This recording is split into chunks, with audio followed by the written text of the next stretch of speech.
Our next presenter is Alan Foster. Before we bring him out, I want to ask you to just think a minute about crop circles. Perhaps the first thing that might pop into your mind would be, oh, how many are real? How many are fake? Well, look, that's not a really important question, okay? We know that lots and lots and lots of them are real. Here's the big question that I'm interested in finding out. Why do we have crop circles? Huh? I think that's a question that is really worth answering. Alan Foster has traveled to be with us this week from England. And folks, he has some really, really, really interesting answers to that big question. And after his presentation, I think your next big question is going to be, what if he's right? Ladies and gentlemen, Alan Foster.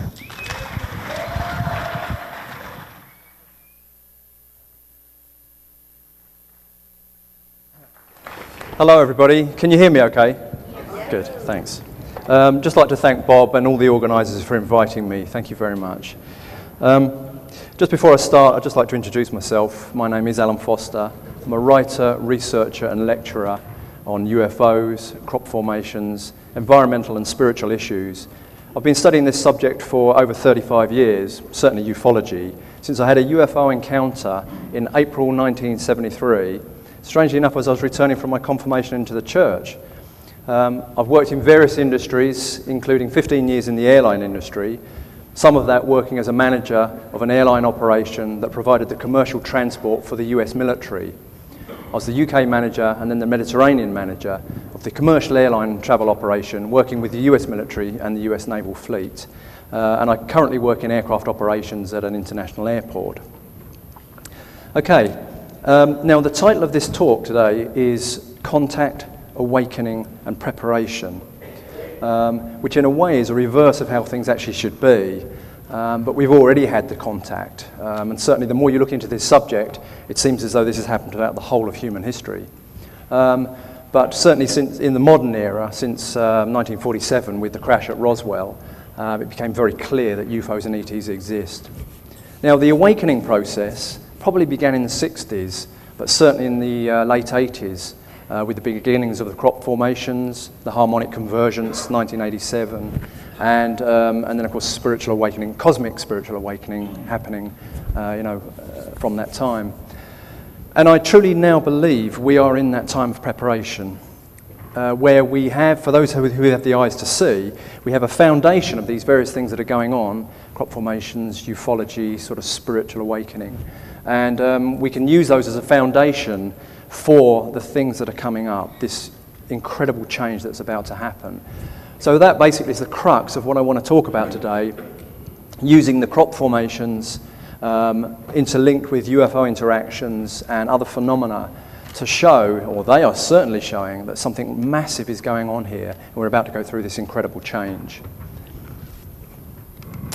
Now, most of you, of course, are familiar with the crop formations, and certainly this week there's been several references to it and movies on it as well. But for those of you that are not that familiar, I'd just like to do a brief introduction and show that the crop formations themselves basically started in the late 80s in the UK.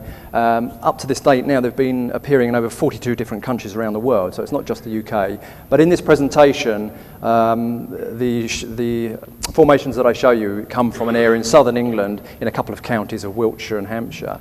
But you'll see the geometry and the mathematics of them are so sublime, it's amazing. But it wasn't until they initially started as simple circles and circles with rings and things like that, but it wasn't until this formation appeared in 1990 that people around the world started to take a great interest in this. And then also you had then the debunking that came out that this was just created by guys with ropes and planks of wood and things like that. As I say, you'll see some that you'll just know when you look at them, you couldn't do it with ropes and planks of wood. But this is when the interest began as people started to look into this. It's also when scientific research began as well in 1990, and I'm sure you're familiar with the BLT group, standing for John Burke, the biophysicist Dr. William Levingood, and Nancy Talbot. They, in the States, were receiving samples from within the crop and control samples outside it.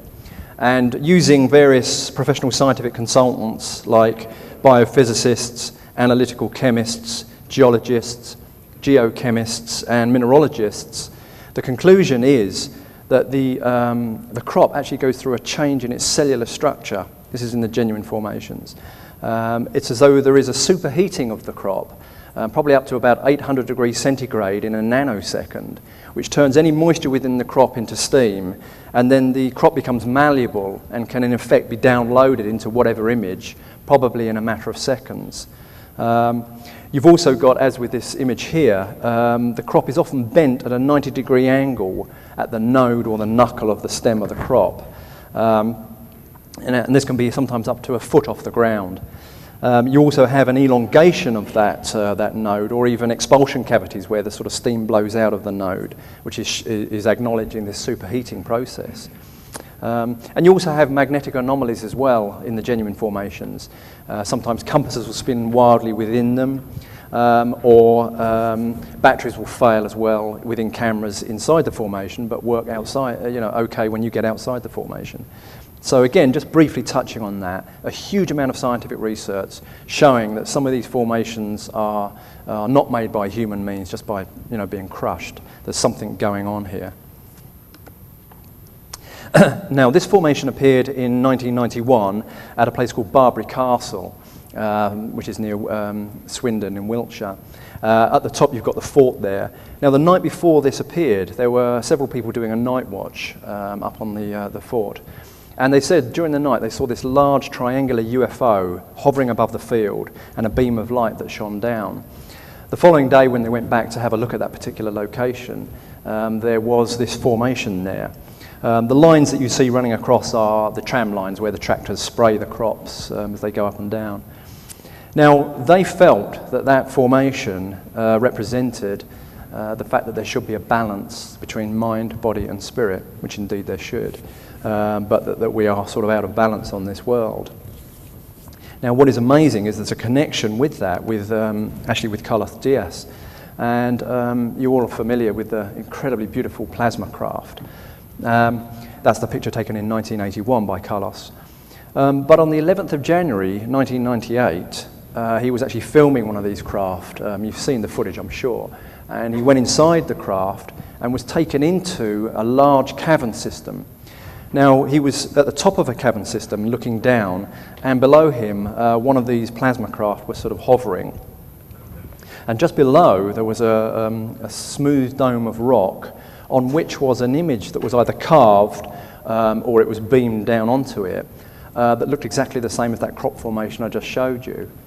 He also was told that actually represents the fact that we should be balanced between our mind and our body and our spirit, and that all things are connected, from something as simple as a blade of grass to the oceans with the whales and dolphins, to solar systems, to galaxies, the universe, and other dimensional realities as well, are all interconnected, and we need to understand the cause and effect from our actions. So it's a really profound message, but again, linking crop formations to this sort of ufology that's going on. Now, this is a beautiful formation that appeared in June of 1996 at a place called East Field in Alton Barnes in Wiltshire. This is a real mecca area where sort of 80% of the formations appear in the world, but also some of the most complex ones as well. This, of course, is known as the double helix of DNA. Now, before we went into that, we were up on a hill which is just near there. On top of the hill is a place called Adam's Grave. We were looking down at the formation. That's where the road runs up the hill. So we then walked down into the formation. And while we were in there, sort of feeling the energy, looking at the formation, the flow of the crop, suddenly the media turned up from one of the national papers in the UK.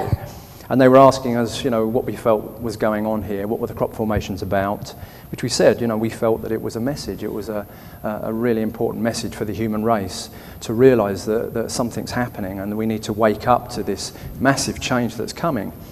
And this on the June the 29th, the Saturday of 1996, this newspaper came out, referring to some of the things that we'd said. A little bit of scepticism, as you always get with this subject, but at that time it wasn't too bad. But again, they were at least acknowledging that some of these crop formations were appearing. Now, after the media people had left, we stayed in the formation looking around, and while we were there, one of these military helicopters turned up. This is a Westland Gazelle, same as that. It's not that actual craft, but just to give you an idea. And I think you've seen this as well. It's important that people realise that the military are keeping a very strong eye on what's going on with the formations. This craft came in so close that we were actually quite afraid. It was very intimidating and it was harassing the people that were in the formation. It was so close that we could actually see the faces of the pilots in the window, and they were looking really sort of cold as they stared down at us. And I know of several other researchers that this has happened to as well. And this has been going on, this was 96, and it's been going on up to last year and the year before, 2007, 2008 season. It's a regular occurrence. In fact, one of the researchers, she was a lady who was one of the sort of main figures for setting up conferences in the early to mid-90s, brought a lot of the big speakers to the UK. And she'd been in that very formation that I just showed you. And she had just left. She was actually gone back to her car on that hill that I mentioned, and she was filming the formation from above, when suddenly she heard this thunderous roar, which sounded basically like a train approaching, but there are no trains around there. When suddenly one of these Gazelle helicopters literally came up from below the hill below her, right in front of her, and then moved towards her. And it was so close that the blades were spinning around. She thought she was actually going to be hit by the blades. And it was knocking up loads of detritus and twigs and leaves and things like that. We've seen this on film. Once again, you can see the pilots are just looking. They know what they're doing. So she screamed. She threw the camera on the passenger seat of the car, started the car up and drove across the road. Could have had an accident. She didn't look. And as she drove down the hill, she was chased by the helicopter, which buzzed the car back and forward as she drove down this hill. Now, eventually then the helicopter peeled away and she drove on. Now this affected her so much that to this day she's actually afraid of dragonflies, the ones that sort of fly with that erratic motion, because of the effect that it had on her. But I just highlight this so you're aware that there's a lot going on here. Crop formations are an amazing thing, but there's also this other side where clearly the military know that something's unusual. There's often been film footage of helicopters chasing balls of light, which are quite a common feature with crop formations as well. So, they know that this is not necessarily just hoaxing as we would be led to believe. Now, this is a beautiful formation that appeared on the 7th of July 1996, just below Stonehenge. You can see up at the top there, you've got the circle of Stonehenge. Below that is the busy A303 road, so you can see the size of the vehicles. On the right-hand side, you've got a truck. And then this formation here, which is about 900 feet in length, with 193 circles. Now, what is interesting about this, not only was it a beautiful geometry, it's based on a fractal or the golden mean. You see it within nature, this sort of image. But there are several witnesses that acknowledge that formation appeared within certainly a 20 or 30 minute time frame. There were some security guards that were doing their rounds at Stonehenge, and you can sort of look from there down to that field below. And they said that there was nothing there when they went round initially. When they came back about 30 minutes later and they looked down, they could see this huge formation, and yet they hadn't seen anything happen. There was also the pilot of a light aircraft that was flying people around the stones. He was showing people Stonehenge, and just up the road is Avebury Stone Circle. And he flew them around, went back at a local airfield, refueled, and came back with some more people to show them the stones about 20 minutes later. And when he got there, this huge formation was there. Now, he said he knows full well that wasn't there, 20 minutes before. So once again, this acknowledges the fact that the formations are appearing really quickly, probably in a matter of seconds.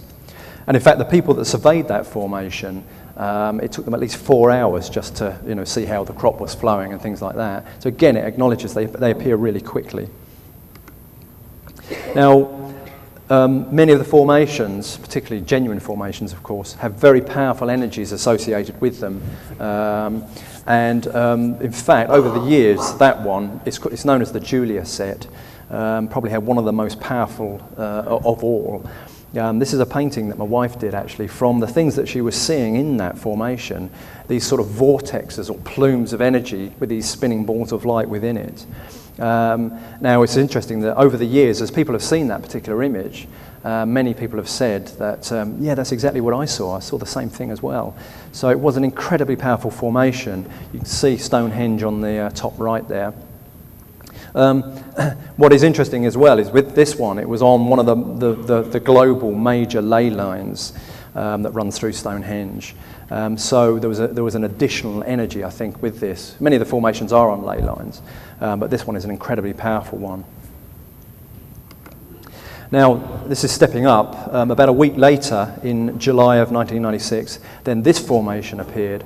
It's a huge formation. It's about 1,000 feet across from left to right, and it's actually going through 2 fields, as you can see. It's just down the road from the Avebury Stone Circle, and at a place called Windmill Hill. Now, this was stepping this up from the single spiral. It was now becoming this sort of this triple spiral here, as it was known. Now, if you can see, there are just within one of the, where is it, in here, somewhere there, there's a couple of people in that, you can see that. So you can see how big these formations are, they're absolutely massive. If you look at the first 3 circles around the central circle, from above, it creates a perfect equilateral triangle. And then you look at the next 3 and the next 3 and so on and so forth until you get the last 3 at the 1,000 feet across. You end up with this spiraling vortex of equilateral triangles, getting bigger or smaller depending on how you look at it. And this is where the formations are starting to have this sort of hidden geometry going beyond just the 2D plane.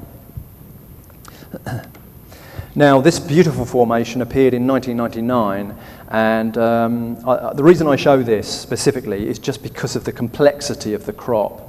When you look at this, it's called the basket for obvious reasons, but you see how the crop has actually been woven. And this is what I want to highlight, the fact that when you go into the formations, they're not just flattened crop.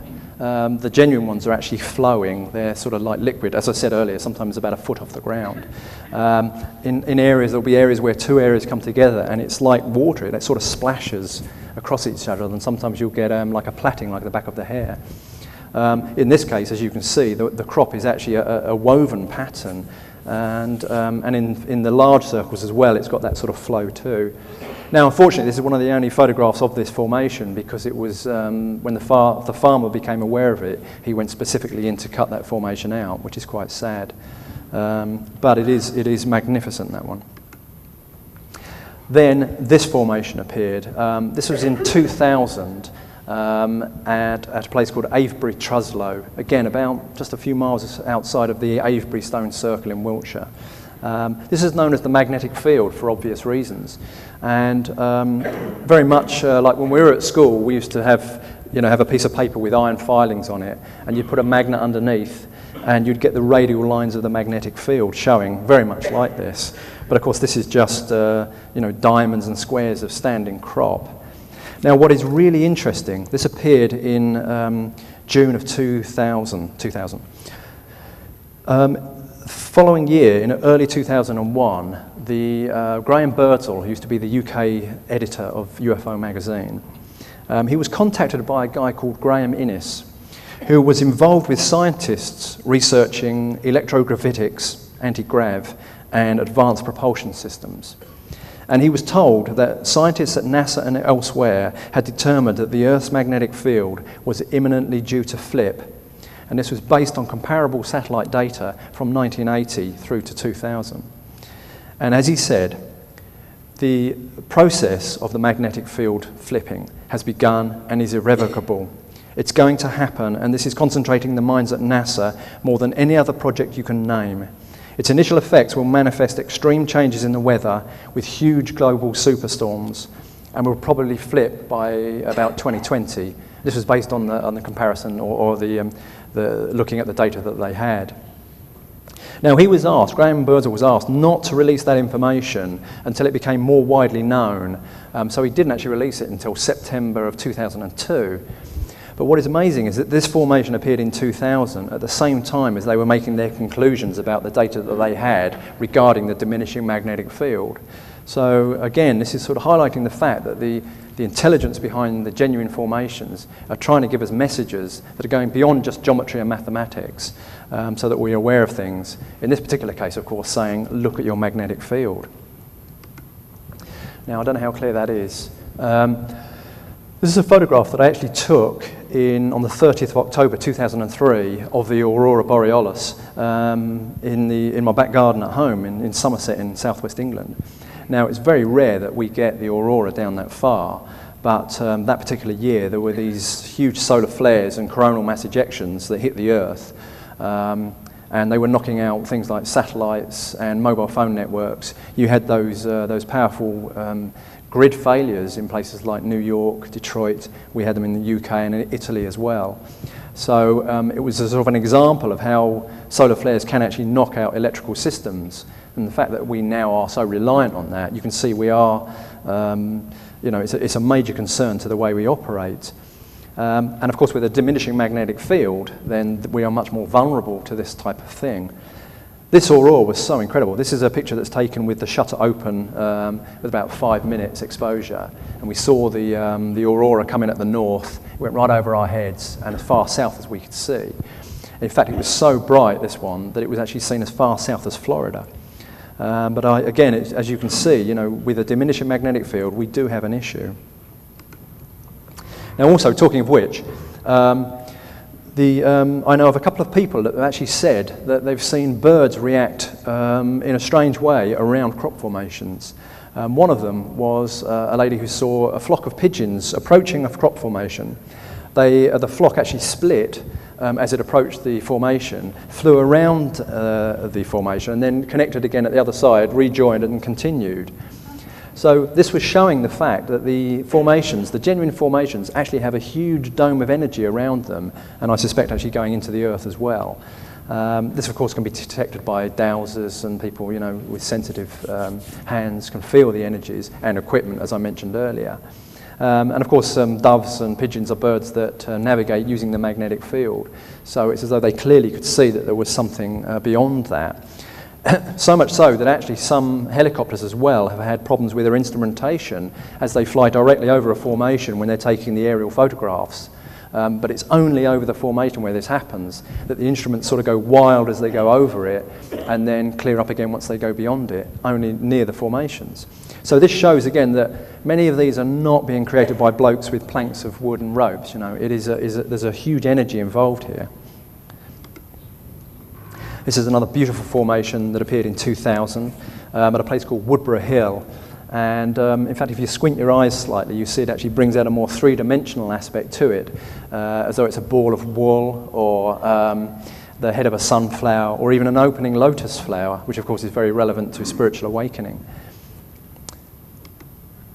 And then this formation appeared. This is in 2000, June of 2000, known as the silicon chip for obvious reasons. Now, talking of energies, this had a really negative energy. In fact, I know several people that said they couldn't even go into that formation. As they approached it, before they got to the actual formation itself, the energy was so sort of negative they felt nauseous and sick and didn't even go into it. And this highlights the issue that there are several different sort of agencies at work here, I think. Certainly you've got the hoaxing side of it, but I think there is an ET element to this, possibly some cases are negative ETs, in other cases positive ETs trying to give a more spiritual message, possibly. Other people would say that this is an easy formation to hoax, it's just made up of loads of lines and squares, whatever. But actually it's much more complex than that. There are 1,600 squares and oblongs of standing crop, which comes up to about here, top of your hip or thigh. And in fact, if you draw a line on that through the middle, you'll actually see, say through the middle here, if you draw a line and actually fold that formation like a piece of paper, the squares in the bottom right-hand corner and the pins around it will actually fit into the clear areas on the left, very much like a plug going into a socket.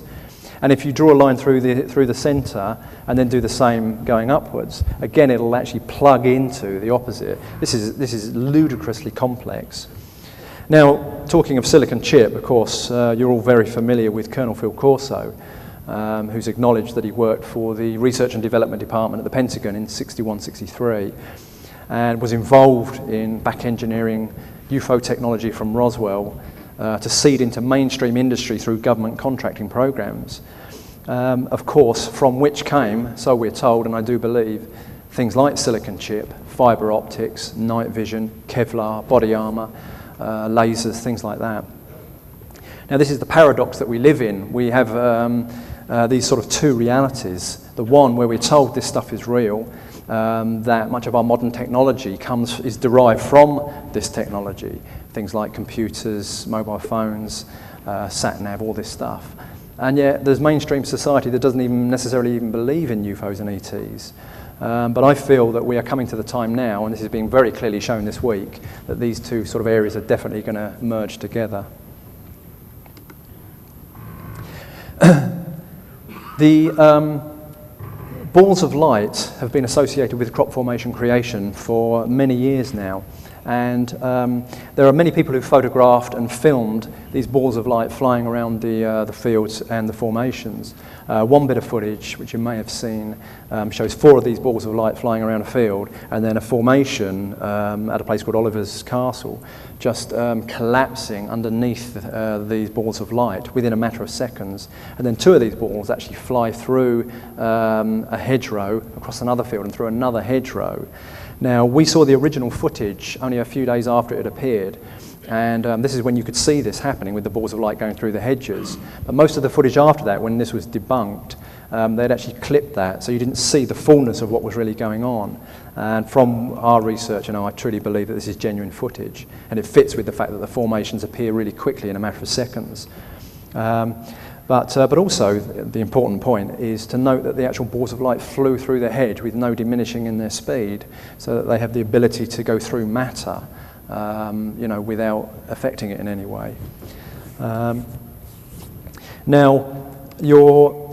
On the other hand, of course, you're familiar also with the Orbs, these sort of very fine, opaque balls of light that people have been taking images of, certainly since the mid-90s onwards. Now, initially, again, with ordinary film and ordinary cameras, so this isn't just a digital sort of revolution as people think it is. Discounting things like dust and water droplets, snowflakes, light refraction, the research has shown, or people believe, that these are actually photographs of spirits in the next dimension over. This is a picture that was taken in a place that was very badly haunted. They were doing renovation work in it, and it actually stimulated a lot of poltergeist activity. So up on the top left, those 2 orbs that are up there, I believe, are images of ghosts, basically. And this is how the research shows that they are possibly ghosts, spirits, often people doing meditation or healings. There'll be balls of light around them, as though they're actually guides or guardian angels even.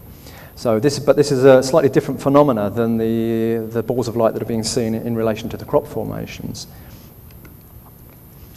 Now, this is a huge formation that appeared up at a place called Milk Hill, up on top of this hill at Alton Barnes in Wiltshire. This is about 800 feet across. And now this is stepping up to a 6-fold geometry. You had the single spiral, the threefold, and now a 6-fold spiral, made up of either equilateral triangles or a hexagon or a Star of David even, spiraling out. It's a massive formation. In fact, it's so big that the media, particularly in the West, were actually quite complimentary about this, because they realised that you just couldn't create something as big as that in just a few hours of darkness. And in the UK, in the summer, there are literally only a few hours. Now, just to give you an idea of how big this formation actually is, it was estimated that you would have to create each one of those circles, because there are over 400 of them. Each one of those you'd have to create in about 30 seconds. So just to give you an idea of how hard that would be, if you look at the central circle right in the middle, that is a picture that I took within the central circle only. The camera's at about 12 foot up, raised on a tripod, looking down. And you can see that's just the central circle. And then on the left, you've got one of the arms going out, and on the right is a second arm going out. But also from that, you can see that the field is not flat. It undulates. In the middle, it dips. And on the right-hand side, the field actually drops over the edge. So these are not flat canvases by any means. In fact, it's only when you go in them you realise that they can be on sloping fields. The ground can be very wet, and you get sort of clay and chalk sticking to the bottom of your boots. It is not a flat canvas. Now, after we'd been into this particular formation, we then dropped to the right, down below, there to the place called the East Field. And there was a formation in there which we were going into. And just as we got there, it was just getting dark. And so as we went in, while we were in there, my wife felt psychically that there was a presence in the formation with us. So I took a photograph. This is with an ordinary camera with ordinary film, not digital. And it actually came out with this orb of light. Now, she'd psychically seen this presence as an orb, showing as an orb. So it's incredible that it actually took that quite dense orb you see towards the top there. Once again, I felt that this was a spirit, and this was not part of this technology which has been seen and photographed, yet flying around the fields, often dropping into the formations, as though it's part of an observational technology, or as well as a creative technology. But as I say, these things I think are slightly different. Now, talking of orbs, this is a picture that I actually took in Rendlesham Forest. You see the orb in the middle there. I took this picture last year in March of 2008. Now, you're familiar with Rendlesham. This is probably the site of the most important UFO case in Britain, really, where in December 1980, over a few-day period, next to the joint US military bases of Bentwaters and Woodbridge, a lot of military personnel had these interactions with UFOs, triangular craft, balls of light, and also ET beings as well. And you no doubt know of Colonel Charles Hull, the military policeman Larry Warren, and of course Staff Sergeant Jim Penniston, these people who are involved in this case. So many people go there now to look at the various sites that are related to this particular incident. And in fact, there's so many now that they've actually set up this UFO trail there in the forest, which is quite nice, of the Forestry Commission, bless them.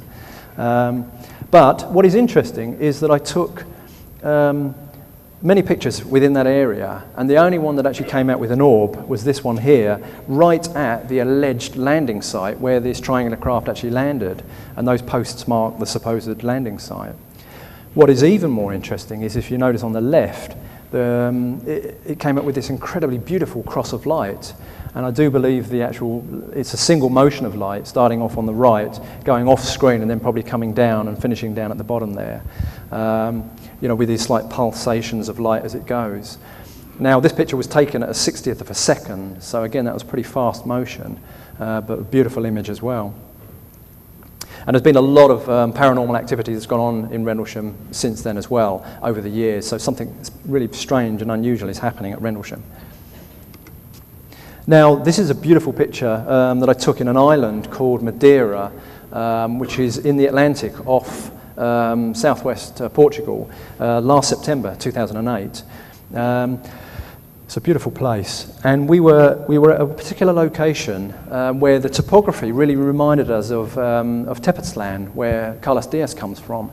And while we were there, we were saying, how amazing it would be if we could actually see something like the plasma craft, like the orangey yellow craft that I showed earlier on. Such a beautiful object, and it would be really lovely to see something like that. So we were amazed. The very next place that I stopped, I took a photograph, and you can see this object over on the right. Here, this, and in fact, the line below it is part of the mountain beyond. Now, we didn't see this with our eyes. There were no balloons, there were no cables or anything like that. But it came up with this really unusual sort of organic type, possibly technology, in the valley across in the middle of the valley. And what was incredible for us, of course, is that it was like an acknowledgement of our heartfelt desire to see something like the plasma craft, and we end up taking a picture of this really unusual sort of biological form. Now, following on from that theme, this is a picture that was taken by Billy Meyer on the 3rd of March 1975, where he was taking a picture of a UFO when suddenly it's as though a second UFO appeared.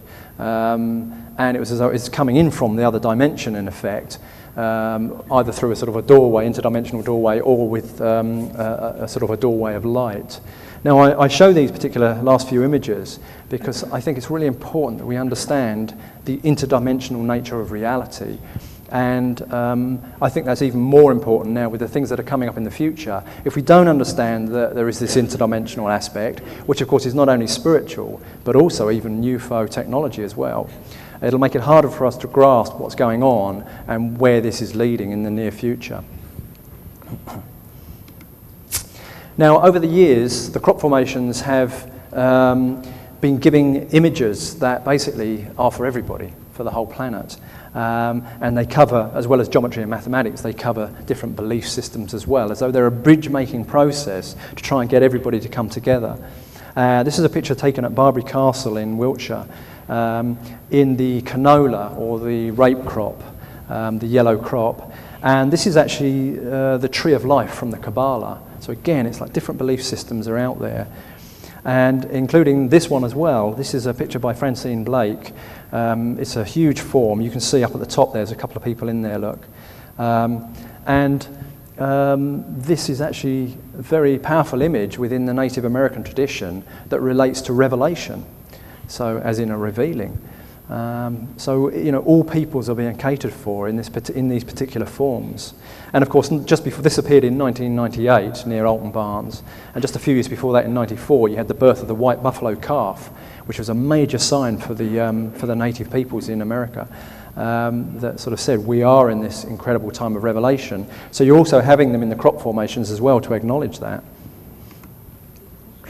Now, this formation appeared at a place called Chur Hill, which is, again, in that Mecca area where many of these formations appear, just down the road from the Avebury Stone Circle, Stonehenge, Silbury Hill. But if you look to the right, where you've got the white horse in chalk up on the hill, and to the right of that, just off screen, is an obelisk. Now, that obelisk marks the very spot where Marconi sent his first radio transmissions back in 1898 in the UK.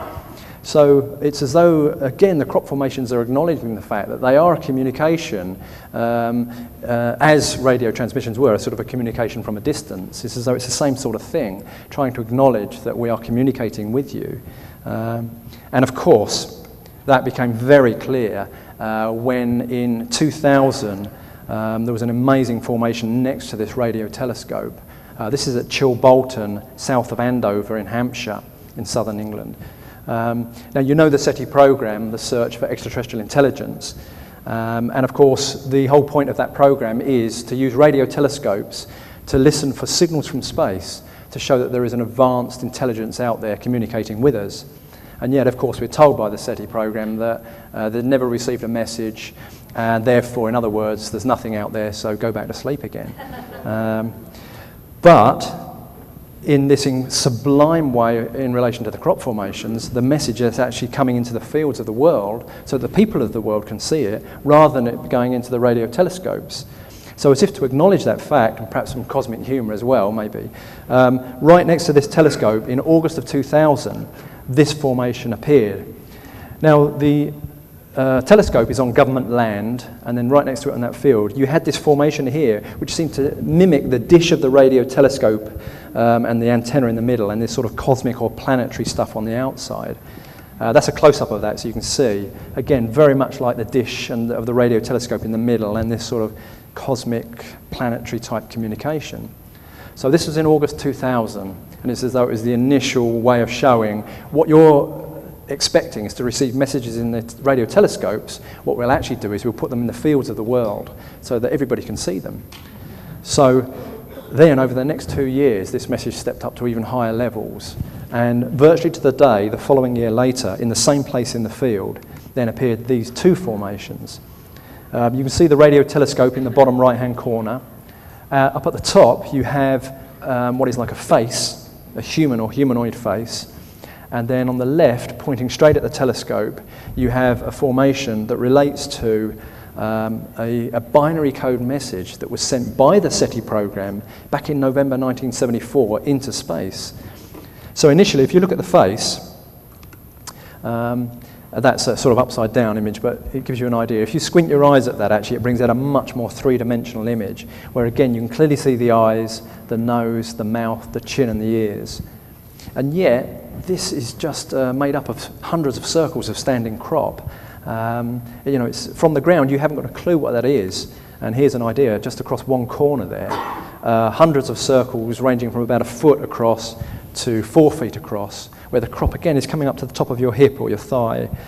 So when you're within it, looking across, as you can imagine, you can't see what that is at all. It's only when you see the aerial overview that you suddenly realise you've got an image, very much like a dot matrix in newspaper, just dots on white space.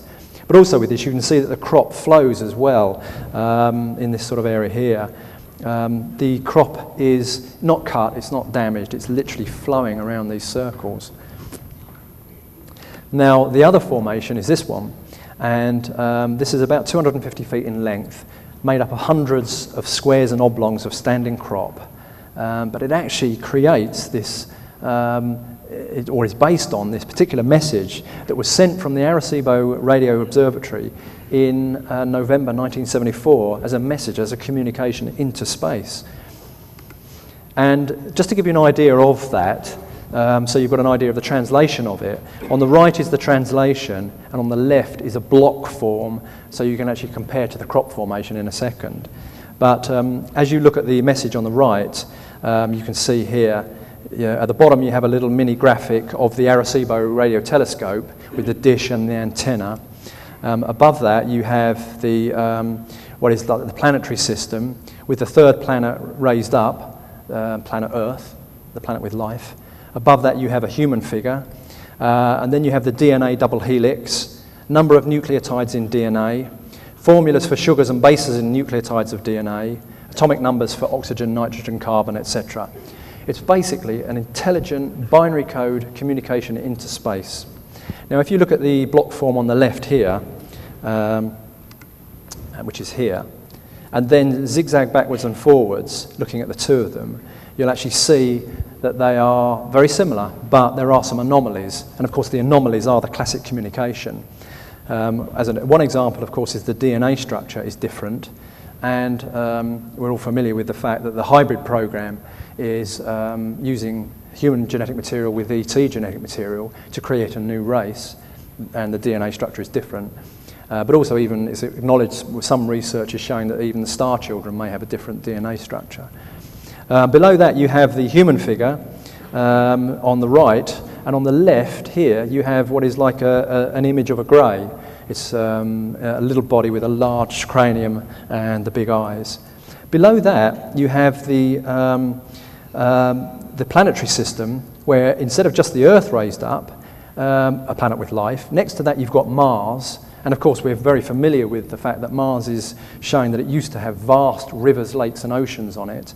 Photographs from the Viking orbiter from 76 onwards are showing what looks like vegetation on Mars that seems to grow in the summer and contract in the winter. And of course the Cydonia area, where it looks as though there are pyramidal structures, which many geologists believe are not created by natural wind erosion. These are artificial structures.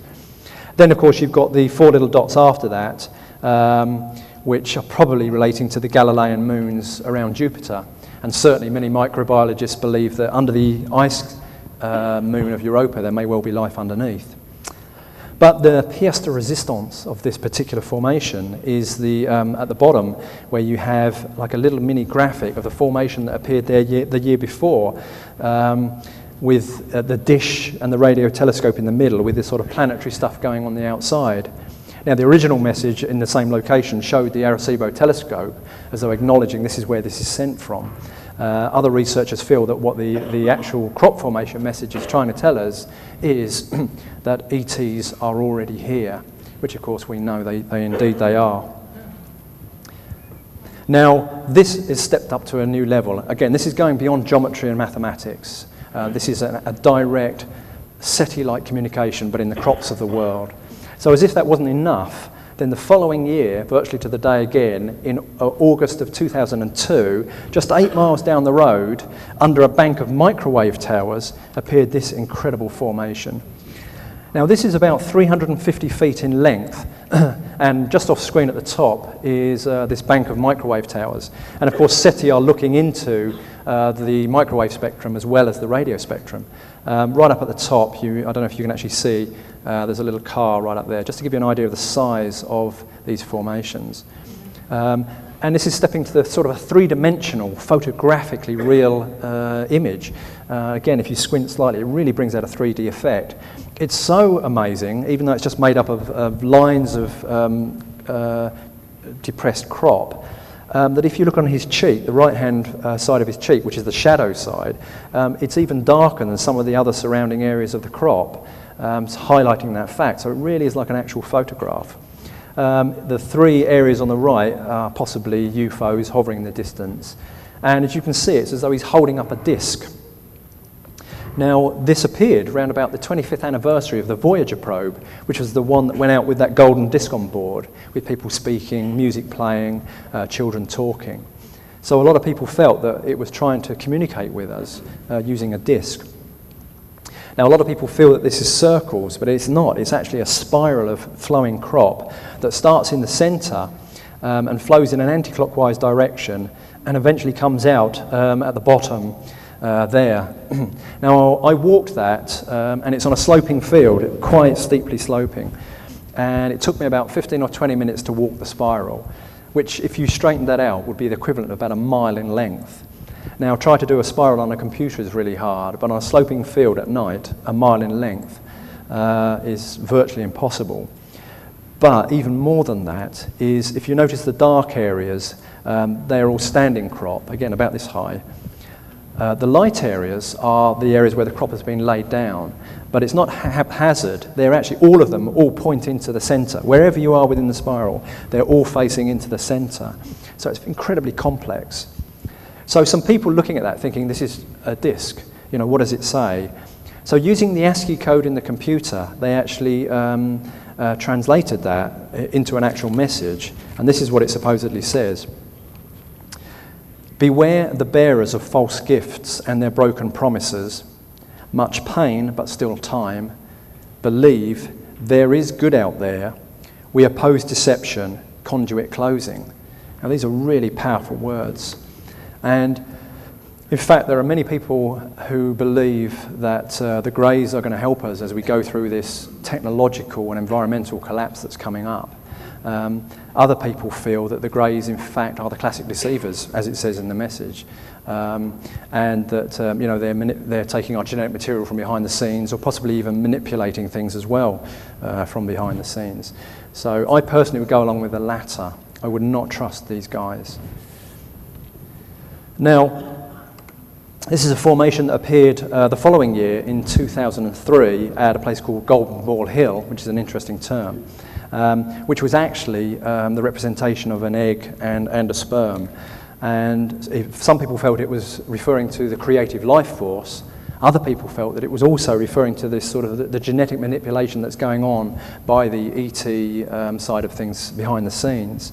Now, what is really interesting is that some of the BLT research has actually shown that there are energy signatures around some of the crop formations which are the same as the energy signatures they find around cattle and animal mutilation sites as well. So that's really interesting information. Okay. Now, at the 2006 Laughlin conference, Jaime Maussan and Santiago Tirria-Garza gave an excellent presentation, as they did yesterday, amazing, on much of the activity in Mexico. But one of the things they showed back then was something that hadn't been seen before.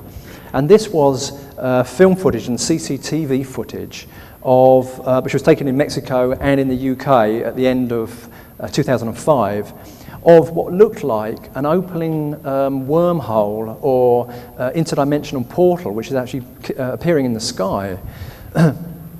Now, for myself, from about 1997 onwards, many times in the sky I've seen these, night sky, these sort of very bright single pulses of light. It's not a meteor. I don't think it's a tumbling satellite. It's just literally a single very bright pulse, fraction of a second.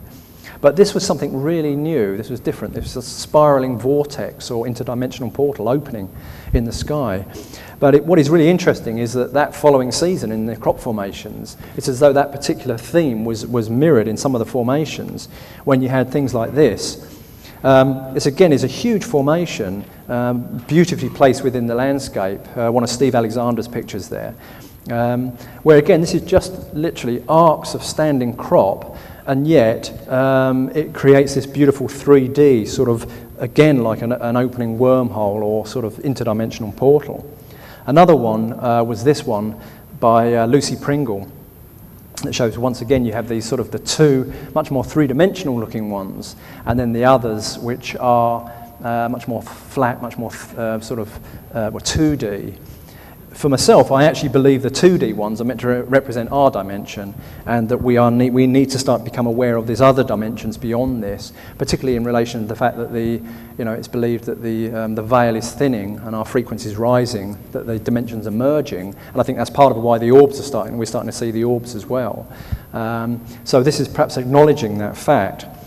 So what was amazing is this appeared at a place called Savernake, which is near Marlborough in Wiltshire.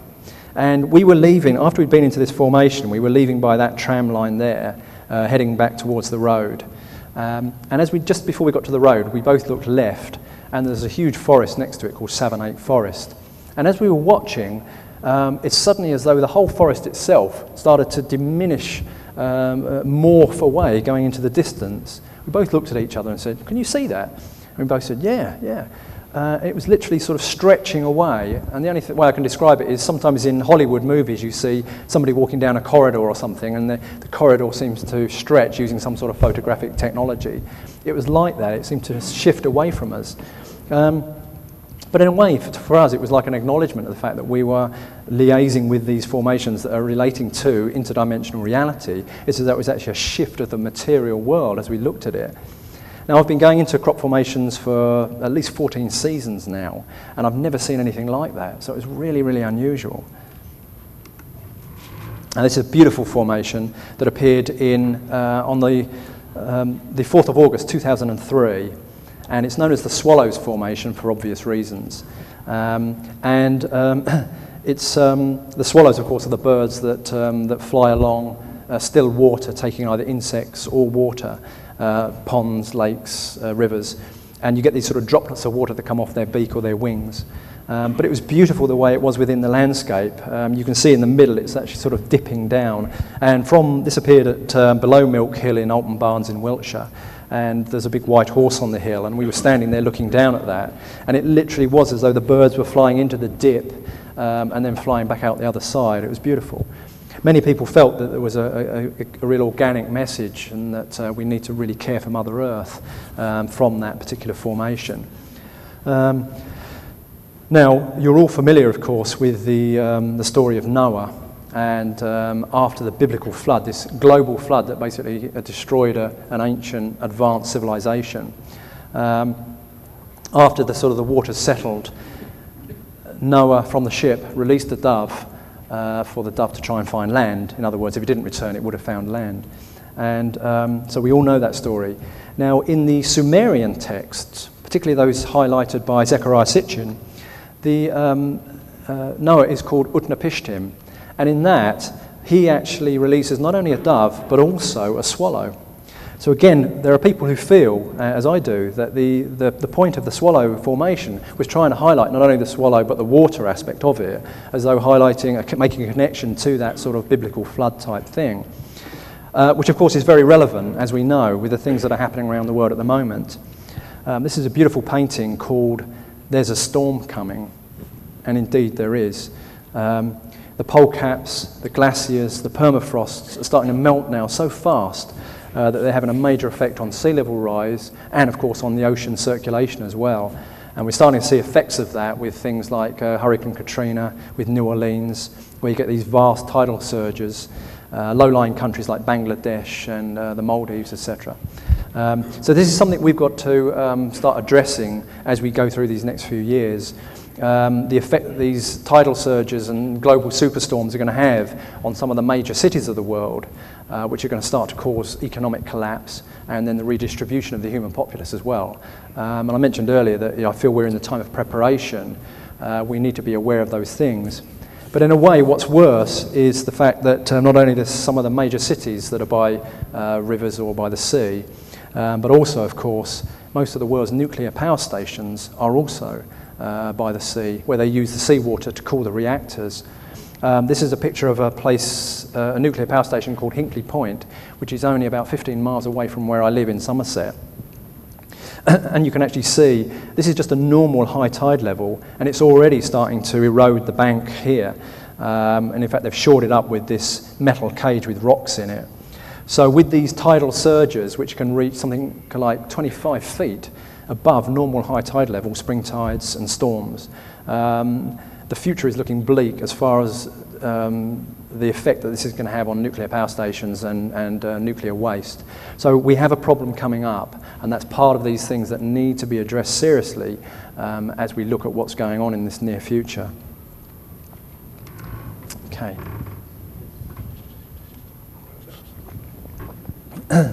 Now, I mentioned earlier that I had a UFO encounter in April 1973.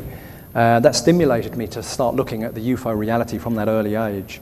But it wasn't really until the early 90s where I suddenly began to realize that possibly there was a synchronicity about the fact that it actually occurred as I was returning from my confirmation into the church. So from that time, I started to look more into certainly the sort of biblical interactions that seem to have happened, and these ancient interactions as well. And you know, the more you look into it, you see things like Genesis 6 speaks about the sons of the gods marrying the daughters of men and having offspring. The Ezekiel in the Old Testament has some very interesting encounters with unusual people and objects that come to and from the sky. Of course, the ancient Hindu Vedas speak about the fact that the gods used to come to and from the earth in the Vimana, the flying craft of the sky. And most of the indigenous people of the world all believe that we've always had interactions with the Star Nation people. So, with that in mind, in January 1995, I went to Israel to look at some of the ancient sites, and particularly the biblical sites. And I was truly amazed when I came across this particular building. This is the beautiful memorial church that's built above the ruins of the house of St. Peter at Capernaum in Galilee. And it really looks like a flying saucer, a UFO. It's got the classic ramp-like stairs on the right here. It's got windows giving great views all around. In the belly of the church, there's a hole through which you can see the ruins of the house below. And then it's actually hovering above the ruins on these legs that look sort of a bit like energy, really. This is a picture from the side where you can actually see that. Again, it's a disc-shaped, well, it's a church, but it doesn't really look like one. You've got the classic ramp-like stairs, the windows, and again, the ruins are below, and it's sort of hovering on these legs that look a bit like energy, as though it's literally hovering above. Now, this picture was taken in June of 1990 at the inauguration of the building. So it's a modern building. And on the right, you have Father Virgilio Corbo, who is the Franciscan monk that discovered the ruins of the House of St. Peter. And on the left is the architect, Ildo Aveta, who actually comes from Rome and has done many commissions for the Catholic Church and the Vatican, interestingly enough. There may be a connection. Then you have this image from the side, where again it looks very much like a UFO. In fact, it looks even metallic, even though it's made of stone and concrete. But again, on the right, you can see the sort of the ramp-like stairs coming down, and it's hovering above these ruins. Now, in late 1999, I wrote an article about this that appeared in the International UFO Press, where I said, I believe this is probably one of the most important buildings on the planet. Now, because to me, it's a classic bridge maker that allows us to connect with the things that have happened in the past, where the gods with a little g came to and from the earth and interacted with the human race, but also as well the spiritual side of it as well, you know, spiritual reality, the angelic realms, Christ, of course, in the past, and God. and this modern era that we're in now, where we are becoming more and more aware of the modern UFO and ET reality as an absolute reality. There's a spiritual sort of awakening going on globally, but a cosmic reality. And as I say, this interlinked ufology as well, but also the recognition of the spirit, the true spiritual nature, angelic realms, Christ and God as well. So it's a classic bridge maker that connects all these areas together. And of course this is addressed by people like Monsignor Corrado Balducci of the Vatican Commission, looking into the UFO and ET reality, that acknowledges that ETs are real, they're physical beings, but we also need to understand there is the spiritual dimension as well. So I was truly amazed when in April of 2001, repeated again in March of 2002, the BBC, which is one of the main TV networks in the UK, produced a serious theological documentary entitled The Son of God. Now this was presented by the Middle East correspondent Jeremy Bowen, a serious theological documentary looking at the lives of the apostles and of Christ, what he may not have looked like. And in the second programme they actually showed this site, and he looked at the building and said that its design is very controversial. It obscures the ruins and looks like a flying saucer. These are words you don't often hear in the UK, in the BBC, particularly in relation to theological stuff. Then he went inside the building, up the ramp-like stairs, into the sort of the belly inside, looked through the hole down at the ruins below, and said, thanks to the archaeologists' discoveries and to modern technology, we can beam down to 1st century Capernaum. And with that, in this serious documentary, they actually showed a computer animation of this church taking off like a UFO, flying around the site and then flying off above our heads. I mean, you wouldn't have believed it if you hadn't seen it. So with the permission of the BBC, I've taken some images from that just to show you. Here, this is from the television, and this is the church, and suddenly the legs sort of, the energy rises up, and then literally, this is a church, starts taking off.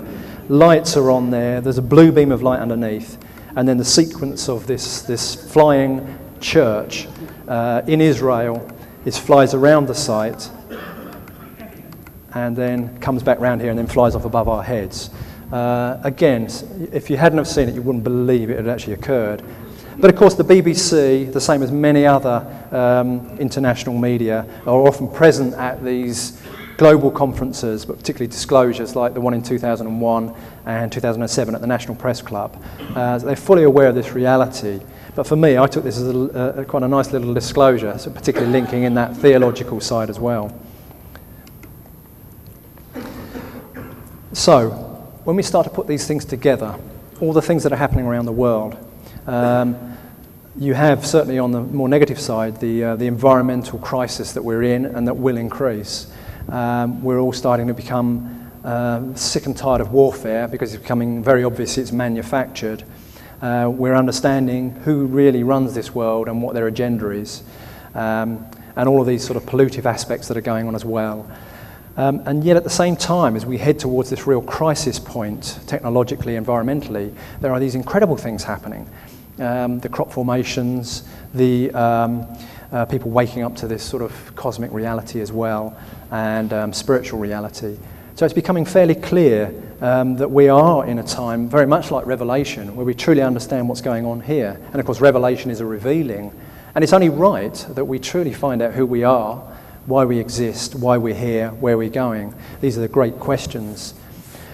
So if this is the time of Revelation, which I believe it is, then that is also the time when the prophesied return of the New Jerusalem occurs. And of course we're seeing the fulfillment of many other prophecies as well.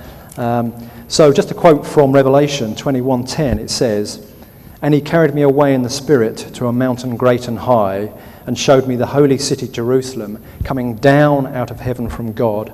It shone with the glory of God, and its brilliance was like that of a very precious jewel, like a jasper, clear as crystal." So in other words, again, he was at a high point, John, and he's seeing this object come from heaven to earth, or from space to earth. Now, again, this is describing something coming from the sky, rather than is often depicted in sort of medieval paintings of an earthbound New Jerusalem made up of cobbled streets and sort of bricks and mortar.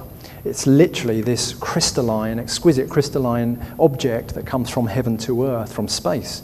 Now, this painting was painted in early 1996. In late 1996, there was a meeting, prior to that, in September-October of 1996, the UK's UFO magazine had an article in the Space and Astronomy section by Andrew Pike, which was titled Heavens Above. Now, it said this: "It probably comes as no surprise to learn NASA have several hundred unreleased photographs from the Hubble Space Telescope. Rumours are currently circulating in the world of astronomy that one taken on the 26th of March 1996 and being held back shows a white city of massive proportions just floating in deep space, reminiscent of heaven. One NASA spokesman said, maybe the will of God pointed the telescope in that direction. It seems that President Clinton, Vice President Al Gore, and Pope John Paul II are all being kept updated." So later on that year, in December of 1996, there was a meeting at the White House called the Origins Meeting, where leading theological figures and NASA officials met to discuss the fingerprints of God and the fingerprints of life, respectively. Just after that, the Vatican started spending millions of dollars upgrading its telescope array at Tucson, Arizona, just down the road.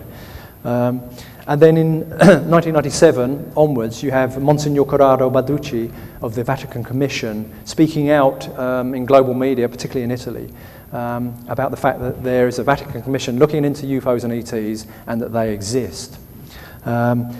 Then in early 1999, Pope John Paul II goes to Mexico City on a papal mission, and when he's there, he sees the silver spheres, the flotillas in Mexico.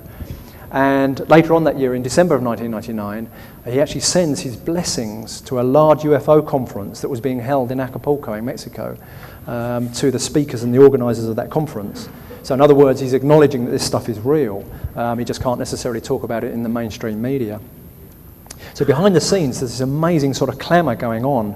Now in January 2003, my wife and I went to the National Space Centre in UK at Leicester, where a group called Euroseti, now Interseti, were showing images that had been downloaded from the SOHO satellite, the Solar and Heliospheric Observatory, that's taking pictures of the sun and the coronal mass ejections. And they had actually got images of these large objects in deep space. And one of them looks very much like this, and that is here.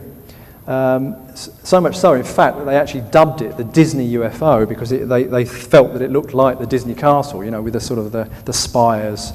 Now, again, this is an incredible image. Whether this is that white city of huge proportions that NASA photographed or New Jerusalem, I don't know. But if something like this were to appear in these end days, it would have a profound effect on millions of people around the world. And so many of the prophecies are now being fulfilled. Now, one of the most powerful images in cinematic history to me is from Close Encounters of the Third Kind. In relation to this, of course, when that huge city ship comes over the tower, amazing. But the actual aspect is where they're in northern India, and thousands of people are running up that hill, singing those 5 immortal musical notes and pointing up at the sky from where the sound came. Now that, of course, is made up of thousands, or in reality would be made up of thousands of Buddhists and Hindus and non-religious people affected by something that they've seen. For myself, for many, many years, I've been speaking to community groups and organisations in the UK trying to raise awareness of these various subjects. And because of that, I've had so many people come to me to relay their own personal UFO and even ET experiences. And these are people often, you know, from military pilots, commercial airline pilots, people like that. One of them was a lady who worked for the Royal Air Force in the 1950s in their research and development department. And she said she had many experiences, but one of them, she was in Singapore, and she said she came out of the hotel she was staying at, and as she came out, people on the streets were kneeling down, praying and looking up at the sky. So she looked up, and up above was this huge cylindrical metallic silver-looking cigar-shaped object with windows all along the side. This had a really moving effect on her. And again, here in Singapore, you would have had Muslims, Buddhists, non-religious people as well, all affected by something they were seeing. And to me, this is really important because it does affect people on a sort of a soul level, a heart level, and goes beyond religious boundaries to affecting the person on an individual level. This certainly, of course, applies in Mexico. You're all familiar with the Masters of the Stars incident and how so much film footage and photographs of UFOs in Mexico. But to me, one of the more profound images, in a way, is where there are hundreds or thousands of people in the street, all, again, looking up in the skies in a very calm, a very peaceful way. They're not running around screaming, pulling their hair out, as we are led to believe through the media. They're very calm and peaceful. And in fact, after a short while, if they have to, they go about their daily business as well. But I think these are important things to be highlighted because, with the changes that are coming up, it shows that people generally are very calm and peaceful and honourable about these sort of realities. Now, the Masters of the Stars incident, which during that total solar eclipse over Mexico on the 11th of July 1991, where as the eclipse occurred, UFOs appeared in the skies over Mexico. But it was only after it occurred that it realised it fulfilled that 1,200-year-old Mayan prophecy that said, on the birth of that particular sun, the Masters of the Stars would return to Earth to herald the dawn of a new age of cosmic awareness and of Earth changes. And of course, since that time, 91, the crop formations have become more and more complex. People are waking up to this much bigger reality. And of course, we are having the Earth changes, as we mentioned earlier, starting to see these incredible Earth changes. So this sort of prophecy is acknowledging the fact that, certainly the relevance of the December 2012 date may well be a real sort of a transitional point because these prophecies are all being fulfilled. Now, again, Jaime Maussan has certainly spoken about this before, but it is important to stress how within the crop formations these messages are being given. Again, it goes beyond geometry and mathematics. And this formation and the next one I'll show you appeared in 2005 right next to a sacred burial site called Wayland Smithy, east of Swindon in Wiltshire. And when Jaime had these translated into Mayan, they were so powerful that he flew immediately straight over from Mexico to look at these. This one, when he had this translated, relates to the alignment of Earth on the 21st of December 2012. The alignment of Earth with the Sun, with the Pleiades star system and the galactic centre.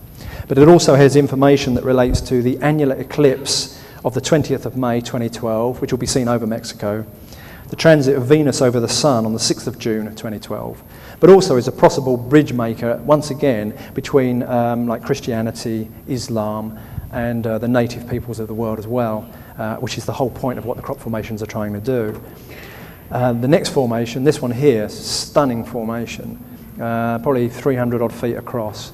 The information within that, translated, relates to the return of Quetzalcoatl, the return of the Messiah, second coming of Christ, in other words. And within it are the words Christ, Messiah, catastrophe, eclipse, life, and God. Very powerful, powerful words. Now, in 1995, this formation appeared near Petersfield in Hampshire and is known as the Orbits formation for obvious reasons. It shows the orbits of the inner planets around the Sun, where you have Mercury, then Venus, then the Earth, Mars, the asteroid belt, before you then go on to Jupiter and beyond. Now, there's a couple of interesting points about this. One is that the orbits themselves are in standing crop rather than indented crop, which is harder to hoax. But secondly, if you notice the third orbit, which is the orbit of the Sun, the orbit of the Earth around the Sun, you'll notice it doesn't actually show a planet. And many people started to question, what's it trying to say? Some people felt that it was trying to highlight the fact that we are heading towards an extinction level event in an environmental sense. Other people felt that what it was trying to show was the fact that the Earth herself is about to go through a transformation process, very much like an ascension process that happened to Christ, where she will actually go to a higher dimensional realm beyond this, so you wouldn't be able to see her on the third dimensional realm. Of course, that's a debate that ranges within the crop formation fraternity, but these are the sort of messages that are coming out from the crops. Now, going back to 2005, this formation appeared as well, and it actually, in the centre, it looks like 3 triangles, but actually it's 3 sevens. And the numeric 777 as a unity denotes the ascension process. And then again, you've got this sort of the Mayan aspect around the outside. So once again, the feeling is it's trying to point to the fact that the planet is about to go through this transformation as well. This sort of change that's coming up is a really important spiritual transformation. And then this huge formation appeared in July of 2007. This is massive. It's about 1,000 feet across by 500 feet in width. And in fact, you can see up here, up in the top left-hand corner, there are a couple of people walking down the tram line. So you have an idea of the size of these. It wasn't, again, on a flat canvas. It was actually on fields that undulated and then dropped down to the right. So it's a lot more complicated than it actually looks. But if you look at that from the bottom right-hand side, looking in that direction, where it looks a bit like a number 3, it's actually based on the Om symbol. And of course, the Om relates to the total consciousness of God. Everything there ever was, is, and shall be. Also to sort of waking consciousness, sleeping and dreaming consciousness. In other words, everything that there ever has been. And this formation, when it appeared during the middle of the night, in just those few hours of darkness. There was a huge flash of light that illuminated the whole of the sky. People who were doing a night watch, they were filming with ordinary cameras, but infrared cameras as well. When it went dark, it was only about 3 hours of darkness at that time of year in the UK. There was nothing there initially, and then when it started to get light, there it was. This flash of light illuminated the whole of the sky, and a lot of the BLT research shows that the whole of that field was affected with an energy signature, not just the crop formation. So, something powerful happened. But what is also amazing is that it actually appeared on the 7th of July 2007, which is 777, which again is a number that relates to the ascension. Then, as if that wasn't enough, following on from that, last year, the pièce de résistance was this awesome formation. You saw this again, Jaime showed this yesterday. This is staggering. This is over 800 feet in length by over 600 feet in width. It's so precise that as you look at this particular image here, it is literally as though it's like a laser cut woodblock. And yet, it's just literally made by depressed flowing crop. And in fact, when it first appeared, the crop was standing at about a foot off the ground. So it was a really lightly pressed, and yet it's such a precise image. There was also a real sort of aspect of nature within it as well, which I think is really nice. If you look up on the second circle down here, there's a little dot on the right there. That actually was a badger set, the animal, a badger. First time I've ever seen a badger set within a working crop field. That in itself was strange, but the fact that it was right here and it was still, living in that badger set after the event. When we went in here, there were deer running across the field, horses nearby. It had a really beautiful sort of natural element to it, as well as this really powerful image too. And of course, at a basic level, the crucifix here not only relates to Christ, of course, but also it relates to the transformation of matter into spirit. This is an aerial overview of that. So once again, you can see how huge these formations are. It's hard to grasp when you see them from an aerial overview, unless you actually go in with them, how big they are. And you can see this beautifully in the landscape. Just to give you an idea of the size of that, on the left there's a man standing in there, and in the centre of that circle, and that one as well, there are a couple of people standing in there. So it gives you an idea of the vastness of these. And from ground level, they just seem to stretch on like this one. I think, what is it, 2 or 3 football pitches in length. Beautiful picture, Steve Alexander's picture there. Okay, this is the final slide. As I mentioned earlier on, it's becoming very, very clear that something really big is going on here. And we need to prepare for that. Again, we have this environmental issue that's coming up, this crisis point that's happening, and that will affect everybody on Earth. That is no doubt about that. And we're starting to understand the agenda this particular week, as we have seen. There's so much going on behind the scenes that most people haven't got a clue about. Something big is going on there as well. But we're starting to understand what's happening, and that is important because that sort of gives us a sense of being self-empowered. We're having these amazing images coming into the fields which are showing us that there is a communication happening to give us this information, but that also we are cared for, and I think that's really important. And we're understanding the UFO ET reality, this cosmic reality, so all these things coming together. And I believe that this is leading towards this prophesied spiritual transformation, which is being acknowledged by the fulfillment of these prophecies as well. We are indeed in the most incredible times, and I think the next few years are going to be truly staggering in the things that occur. Thank you very much.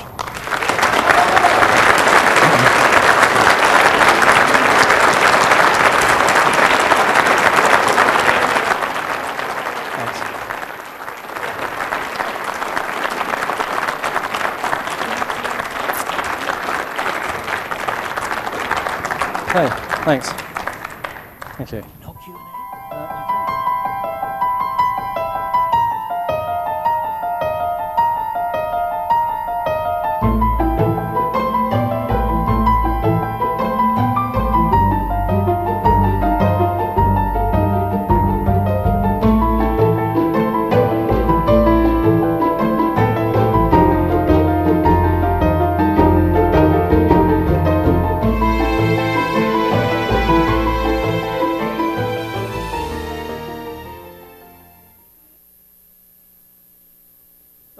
I don't know if you have what the animal would be equivalent to in the US, but a badger is that sort of small, largish, brown, black and white animal we have in the UK that digs holes into the ground and lives underground.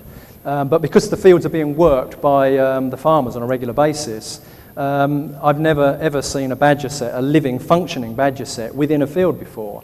It's really unusual because the tractors are going up and down. So why would an animal actually create its den, like a fox, and they drag in their material into it? To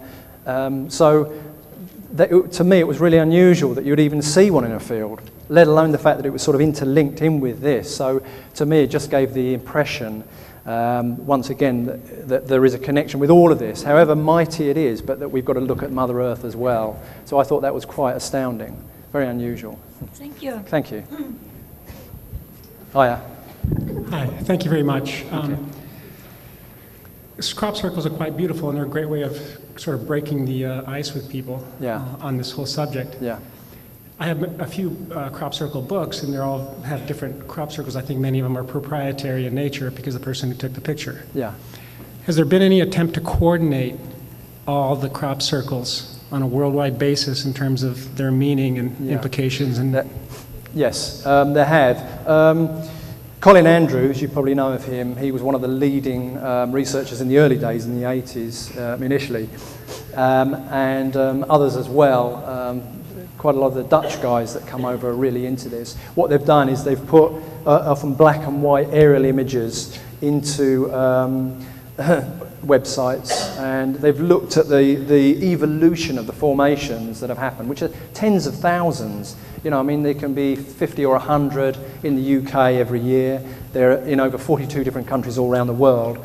And there's definitely been an evolution. The first one I showed you was the one in 1990, where it went beyond simple circles and circles with rings into this formation. And then, as you can see, the progression is just given us messages beyond geometry and mathematics. But there are people who've actually plotted every single one of those globally. And there is if you just scan through them like a flip page in a book, it is staggering, absolutely staggering how they have evolved. And certainly for the UK, where some of these amazing formations appear, there is generally a theme every year where, whatever that may be, it'll be something new. There are hoaxes, no doubt about it, but there is the genuine formations, which usually sort of start to appear in a big way towards the end of the season, which is sort of July, August, and last year, September, which is really unusual. You'll see a progression, but you'll see these sort of new themes, and each one starts to get people awakening. Sometimes mathematics are shown within these that mathematicians have never seen before. So it is amazing. But yes, to answer that question, there have been people who've sort of stored the tens of thousands of images that you can look at. Thanks. Hi, thank you very much for that. That was an amazing presentation, Thank just you. the way you correlated the math and the science and the spirituality. It's really well done. Thank you.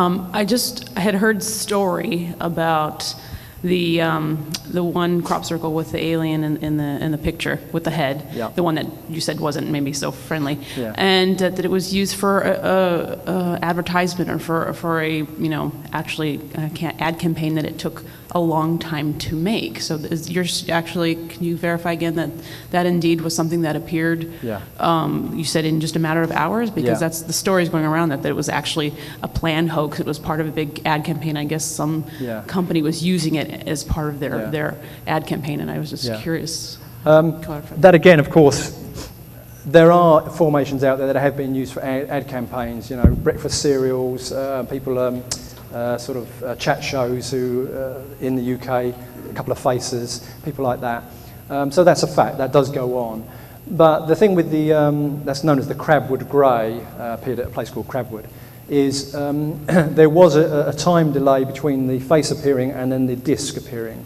But that in itself is profound, because some people said they saw the face as a complete oblong, and then suddenly you have this spiraling, the spiral, which is like the disc, the message that was on the disc as well. But many people living in the area said that they saw incredible anomalies at that time. They believe it appeared really quickly. There were many balls of light that were seen around that site, and UFOs as well. So I suspect from the people I've spoken to in my own research that the story is one of those that were put in after the event to diminish the power of that formation. Not only because it's so stunning, it shows a grey, which of course isn't wanted to be seen, and the message that's within the disc as well. So all I can say is from my own research, I think that's a genuine formation. It's so profound, even to the darkening of the right cheek. I don't know how on earth you'd even do that and not be seen in just sort of 3 or 4 hours of darkness. Thanks. Hiya. You mentioned websites that have every single crop circle. Yeah. Could you state the websites, please? The 2 websites that I would highly recommend are temporarytemples.co.uk. That is run by Steve Alexander, who is one of the guys who takes some of the most profound images and been doing this for many, many years. Another one is called the cropcircleconnector.com, and that has every day they have, when the formation is appearing, they have in the images there, so you can keep an eye on what's going on a day-by-day basis, which is really important, of course, because then researchers can get together and go and see formations if they're not aware of them themselves, because there are many people flying over the formations with helicopters, airplanes, microlights throughout the whole season. Someone is going to see a formation appearing, and as I mentioned earlier, and this is a side issue, but it's really important. The sooner you get into a formation, the more likely it is you will see that it's genuine, either because of the energy, because of the lay of the crop, if it's gentle or bent at a 90-degree angle from the knuckle, rather than clearly being crushed and broken and with footsteps and dirt in it, which is from the hoax formations. So that's important. I'm not sure the actual website of those images that have been taken for over years, but I know that Colin Andrews was certainly part of that process. Hiya. I've heard the translation frequently of the disc, Yeah. but I've never heard anyone say who did the translation or by what method. Yeah. Do you have information on that? Yeah. I believe one guy was called Paul Weigay, bless him, and I don't know the other guy's name. And they used what is known as the ASCII code in the computer. Again, it's like the ones and the zeros. I'm not too up on the technical side of it, how they actually did it. But it was using, you know, all of those images you saw as though it was ones and zeros, ones and zeros, ones and zeros, or 0, 0, 1, 1, 1, 1, 1, 0, 0. And that was from the standing crop and the indented crop, standing crop, just like literally a spinning CD disc. You know, it's made up of just information, bits of information. So they did all that, put it all together, and it ended up coming out with that message, which was really profound. So. Thank you. Okay. All right, thank you very much indeed. Thank you.